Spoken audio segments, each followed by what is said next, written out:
Bismillahirrahmanirrahim. Assalamualaikum warahmatullahi wabarakatuh. Selamat pagi anak-anak kelas 4C. Selamat hari Jumat. Semoga kalian selalu sehat. Baik anak-anak, hari ini kita lanjut pembelajaran tematik kita, yaitu tema 4D, subtema 3, pembelajaran 1 dan 2.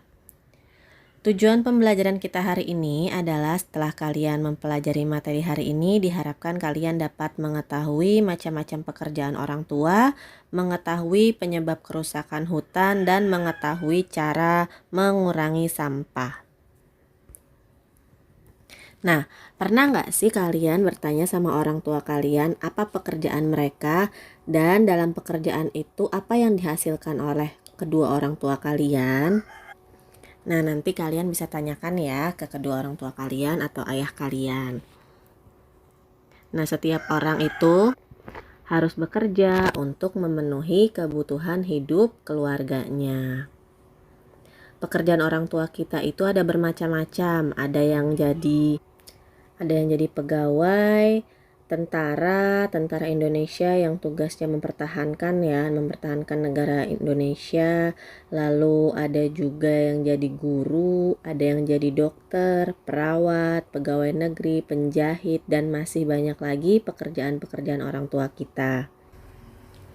Nah, sekarang kalian bisa lihat ketampakan hutan di salah satu pulau di Indonesia, yaitu di Kalimantan. Dari tahun 1900 sampai tahun 2020. Yang mana di tahun 1900 masih lebat dengan warna hijau. Warna hijau itu berarti menampakkan hutan, ya. Tetapi semakin kesini, semakin tahun 2020 tahun lalu, warna hijaunya menghilang, semakin sedikit.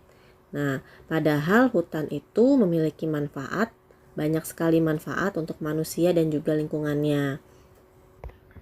Selain menjadi pusat keanekaragaman hayati, hutan juga berfungsi mengatur iklim dan siklus air di bumi. Karena hutan bisa menjaga kelembapan udara, menjaga suhu agar tidak terlalu tinggi, dan hutan juga berfungsi untuk menghasilkan oksigen yang baik bagi manusia. Tapi sayangnya karena kerusakan yang semakin memprihatinkan, sehingga luas hutan setiap tahunnya semakin berkurang, ya, seperti yang kalian lihat pada gambar. Lalu penyebab kerusakan hutan di Indonesia itu apa saja? Pasti kalian masih ingat. Yang pertama, adanya kebakaran hutan. Kebakaran hutan bisa terjadi karena faktor alam maupun faktor ulah manusia. Faktor alam adalah misalkan di musim kemarau yang berkepanjangan itu membuat daun-daun yang kering itu bisa menjadi terbakar, dan akhirnya karena di sekelilingnya banyak daun dan juga kayu, terjadilah kebakaran hutan. Kalau dari manusia sendiri, yaitu tujuannya hutan itu dibakar agar dihilangkan semua pohon-pohonnya dan bisa dibuat bangunan, misalkan dibuat pabrik, seperti itu. Lalu yang kedua, adanya usaha pertambangan. Usaha pertambangan ini sendiri dilakukan dengan mengambil barang tambang yang tersimpan di dalam tanah yang ada di hutan. Jadi tanah di hutan itu digali untuk diambil hasil-hasil tambangnya. Yang ketiga itu ada transmigrasi. Nah, transmigrasi itu adalah perpindahan penduduk dari tempat yang awalnya ramai, mereka pindah ke tempat yang sepi. Nah, untuk itu jadilah dibuat hutan itu menjadi pemukiman, menjadi tempat tinggal, ya. Mau tidak mau hutan itu pasti akan dibabat, dihilangkan pohonnya dan dibuat perumahan. Lalu yang berikutnya adanya letusan gunung berapi.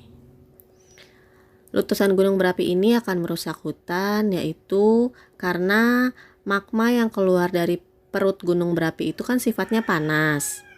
Nah, jika menerjang hutan, nanti akibatnya banyak pohon mati dan tanah pun jadi rusak. Nah, kalian bisa lihat di buku paket kalian, halaman 96. Di situ ada kisah dari Ibu Ratna, ya. Jadi Ibu Ratna itu adalah membuat kerajinan lukisan yang berasal dari barang bekas, yaitu Bu Ratna mengambil dari kaca-kaca bekas ya, yang mana dilukis dan dijual kembali. Yang dilakukan Ibu Ratna tadi itu adalah salah satu cara mengurangi sampah ya, yaitu cara mendaur ulang sampah dari yang awalnya bahan-bahan yang tidak terpakai menjadi barang yang bernilai ekonomis yang bisa dijual kembali. Lalu bagaimana cara mengurangi sampah? Cara mengurangi sampah yang pertama adalah dengan recycle, yaitu mendaur ulang sampah, seperti yang sudah dilakukan oleh Ibu Ratna tadi, yang dia membuat kerajinan lukisan dari barang bekas, yaitu bahan dasarnya adalah kaca-kaca bekas ya. Jadi untuk mempermudah recycle, dalam membuang sampah itu, kalian harus bisa dibedakan antara sampah organik dan sampah anorganik. Sampah organik itu contohnya misalkan sisa-sisa makanan yang ada di dapur, ya, limbah-limbah pertanian atau sampah dedaunan, ya, itu nanti bisa dijadikan pupuk kompos. Nah, kalau sampah anorganik itu contohnya kaleng, botol-botol bekas, kaca. Nah, itu nanti akan digunakan untuk sebagai hasil karya seperti yang dilakukan oleh Ibu Ratna. Jadi kalau sudah dipisahkan seperti itu, lebih mudah untuk mendaur ulang sampah. Lalu yang kedua adalah reduce, yang artinya adalah mengurangi. Nah, dalam mengurangi sampah itu kita bisa lakukan dengan cara misalkan memilih makanan-makanan yang segar dibandingkan makanan-makanan kemasan yang biasa kita beli di supermarket. Karena kalau makanan segar itu kebanyakan bisa terurai di alam dan tidak merusak lingkungan. Lalu yang berikutnya adalah reuse, yaitu menggunakan kembali ya. Jadi maksudnya adalah mengurangi sampahnya dengan menggunakan bahan-bahan yang tidak banyak menghasilkan cut. Yang berikutnya adalah reuse, yaitu menggunakan kembali. Kita bisa menggunakan kembali barang yang sama, bisa yang kita gunakan berkali-kali. Contohnya saja misalkan kita bisa menggunakan kantong belanja kita nih, yang gak cuma sekali tapi digunakannya berkali-kali. Atau juga bisa membawa bekal makanan dengan tempat bekal yang biasa kalian bawa ke sekolah.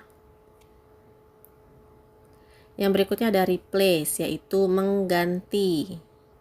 Mengganti apa? Yaitu mengganti dengan barang yang lebih ramah lingkungan. Misalnya kalau kita biasa minum dengan gelas plastik yang sekali buang, kita bisa gunakan gelas kaca. Atau sama seperti tadi tuh, misalkan kita nih beli makanan di warung, biar tidak usah menggunakan plastik, kita bisa membawa tempat sendiri dari rumah.